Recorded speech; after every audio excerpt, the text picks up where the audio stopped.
Good afternoon, my warriors. I hope you all had a good night's sleep and that you're doing well today. I wanted to talk to you a little bit about the surgeries that I've had. I've had about 22. 3 are not arthritis related. I've had both knees replaced, and I've had 5 surgeries on my feet, forefoot reconstruction, and hindfoot fusion. And then on my left foot, my big toe, the bone caught an infection and went mushy and fell over. So he had to go back in and replace it and cut the bone away. And yeah, so I lost a bit of length on my big toe, but now it matches the rest of my toes. Except for on my right foot, my big toe is still too big. Oh well. It's a price we pay, right? So then I've had 9 surgeries on my hands, which I have talked to you guys about before. I've had 2 wrist fusions. That one and that one. I have a plate in this one, and you can actually feel it right there. And when I hit it against something, boy, does it hurt. So I try very hard not to. I've actually gone to see a different hand surgeon, and can't you just shove some fat that you suck out of my gut or my arm and just mush it in around there, so like a cushion? He laughed at me as if it were totally absurd and said, it doesn't work that way. So no, I just have to be super careful of where I move my hand so I don't hit it against something, because it does bruise and it is very, very painful. I have had 3 abdominal surgeries, all for women issues. And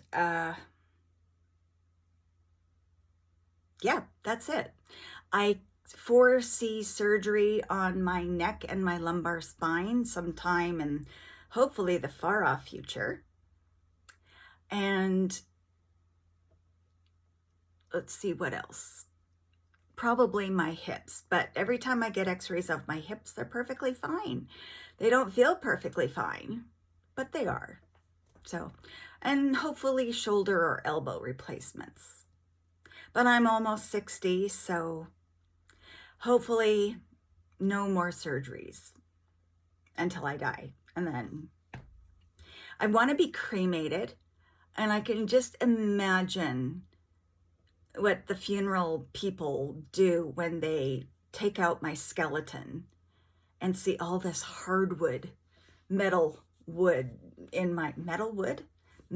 on my wrists, my knees, my feet. It could very well be interesting. Maybe my husband will keep it. I don't think that's legal. Anyways, what else? My knee surgery was a little bit different. My surgeon was a sadist and had me in physio the day after surgery, and physio in the hospital. So that was fun, not. And he also made me wear compression socks for 6 weeks. I hated him for that.